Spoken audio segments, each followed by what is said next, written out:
नमस्कार प्यारे बच्चों, जैसे कि हमने बात करी थी कि हर दिन इस चैनल में हम लोग डेली करंट अफेयर मैं आप सभी के लिए लेकर आऊंगा, जो कि आपके एग्जाम के लिए बहुत बेनिफिशियल होने वाला है। तो इसी तरह 6 जुलाई को आज का हमारा करंट अफेयर है, जो कि आज हम डिस्कस करने वाले हैं। सबसे पहली चीज़ इसके ऊपर हम डिस्कस करेंगे कि हाल ही में झारखंड के नए मुख्यमंत्री ने शपथ ग्रहण कर लिया है और उनका नाम क्या है? हेमंत सोरेन। ध्यान रखें, हेमंत सोरेन अभी हाल ही में झारखंड के मुख्यमंत्री के रूप में उन्होंने शपथ ग्रहण किया है। लेकिन इससे पहले एक और चीज बता दिया जाए आपको कि हेमंत सोरेन जो है झारखंड मुक्ति मोर्चा पार्टी से बिलोंग करते हैं और साथ ही में इनको जो है इन्फोर्समेंट डायरेक्टोरेट ने 31 जनवरी 2024 को अरेस्ट कर लिया था, जिसकी वजह से इन्होंने चीफ मिनिस्टर की पोस्ट से रेजिग्नेशन दिया। और उसी झारखंड मुक्ति मोर्चा के एक और जो मेंबर हैं जिनका नाम है चंपई सोरेन, तो चंपई सोरेन ने इनकी जगह पे शपथ ग्रहण किया था जब तक हेमंत सोरेन जेल में थे। लेकिन अभी हाल ही में 28 जून 2024 को वहां की हाई कोर्ट ने इनको बेल पे रिहा कर दिया है, जिसकी वजह से 31 जून को इन्होंने दोबारा से शपथ ली है और हेमंत सोरेन झारखंड के नए मुख्यमंत्री बन चुके हैं। ठीक है, इसके अलावा एक और इंपॉर्टेंट क्वेश्चन यहाँ पे ये बन सकता है कि हेमंत सोरेन ने जो मुख्यमंत्री पोस्ट के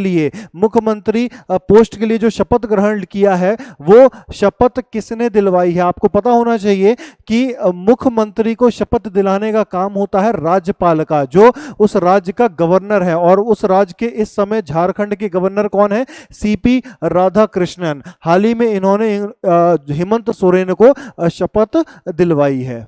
ठीक है, अच्छा, शपथ के बारे में अगर बात हो ही रही है तो आपको यह भी मालूम होना चाहिए कौन सी अनुसूची में आता है। हमारे यहाँ हमारे संविधान में 12 अनुसूचियां हैं, तो आपको बताइए कि कौन सी अनुसूची का भाग है ये शपथ ग्रहण? तो तीसरी अनुसूची का भाग है। तो ये ध्यान रखें बेटा, पॉलिटी का एक अच्छा क्वेश्चन बन सकता है। अगला हमारा करंट अफेयर है आज का कि इंडिया और Bangladesh to renegotiate Ganga water treaty. ध्यान रखें, अभी हाल ही में ये वार्तालाप बहुत तेज हो रही है इंडिया और बांग्लादेश के बीच में गंगा वाटर ट्रीटी के टॉपिक के ऊपर। और यह ट्रीटी पहली बार कब साइन हुई थी इन दोनों देशों के बीच? तो ध्यान रखें बेटा, यह ट्रीटी पहली बार 1966 में साइन करी गई थी। यहां पे लिखा होगा साइंड इन 1966। और किन चीजों को लेकर यहां पे इस ट्रीटी में बात करी जाती है? तो गंगा का जो पानी है, आपको पता होगा वेस्ट बंगाल में फरक्का बैरेज है और फरक्का बैरेज से एक गंगा का एक पार्ट जो कि हुगली नदी में बदल जाता है और कलकत्ता में बहता है और बे ऑफ बंगाल की खाड़ी में जाके डिस्चार्ज हो जाता है। लेकिन उसी का फरक्का बैरेज का जो दूसरा भाग है वो बांग्लादेश में एंटर करते हुए मेघना और पद्मा नदी के नाम से बंगाल की खाड़ी में बांग्लादेश में डिस्चार्ज हो जाता है। तो गंगा पानी के ऊपर जो वाटर शेयरिंग है, तो किस प्रकार से इक्वल शेयरिंग होनी चाहिए? गंगा पानी इंडिया और बांग्लादेश दोनों को ही मिलना चाहिए। तो उसी हिसाब से ही यहां पे क्या किया गया है, यहां पे इन दोनों के बीच में ट्रीटी साइन करी गई है। ठीक है, इसके अलावा ट्रीटी तो साइन पहले से ही थी, लेकिन अभी हाल ही में 2026 आने वाला है, तो इस ट्रीटी को दोबारा से रिन्यू करे जाने की बात कही जा रही है।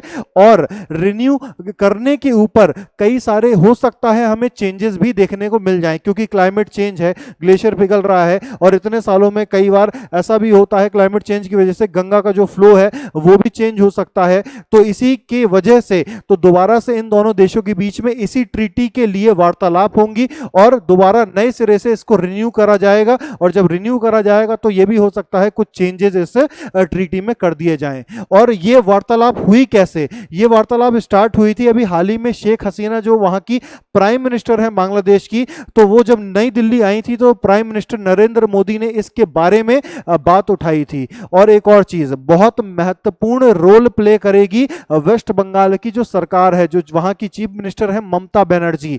क्यों एक इंपॉर्टेंट रोल ये प्ले करेंगी? क्योंकि किसी भी स्टेट का अगर कोई भी वाटर रिसोर्सेज के टॉपिक के ऊपर फॉरेन डील करी जाती है, फॉरेन कंट्री के साथ अगर डील करी जाती है, तो उसमें उस राज्य का कंसेंट होना, उनकी सहमति होना बहुत जरूरी होती है। इसी वजह से वेस्ट बंगाल की जो सरकार है वो बहुत मेजर रोल प्ले करने वाली है इस गंगा वाटर ट्रीटी को लेकर।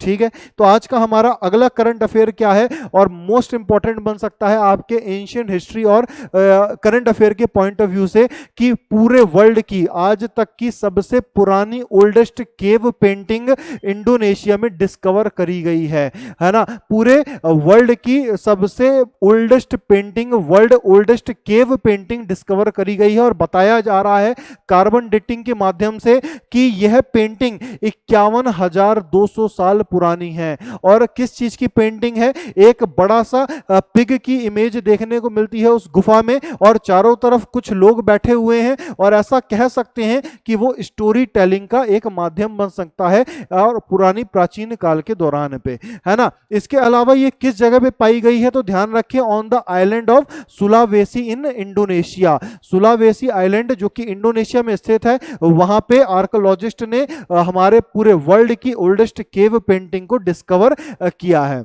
अच्छा, इसके अलावा मैंने आपको यह बता दिया कि ये किस जगह पे पाई गई है, किसकी कौन सी गुफा में पाई गई है? तो लियांग करमपुआंग गुफा में ये पाई गई है, जो कि 51,200 साल पुरानी बताई जा रही है। इसके अलावा ये मेन इमेज जो है, in the piece of art is a pig and 3 smaller figure look like a people, है ना। एक इमेज पिग की दिखाई गई है और उसके चारों तरफ 3 लोग बैठे हुए हैं, ऐसा प्रतीत होता है। आप यहाँ पे एक इमेज भी देख सकते हैं, मैंने यहाँ पे लगा दिया है, जो कि आपको एक बड़ा सा पिग, एक एनिमल दिखाई दे रहा होगा और छोटे छोटे बाकी चारों तरफ 3-4 लोग वहां पे बैठे हुए दिखाई दे रहे होंगे, जो कि ये वर्ल्ड ओल्डेस्ट केव पेंटिंग अभी तक की है।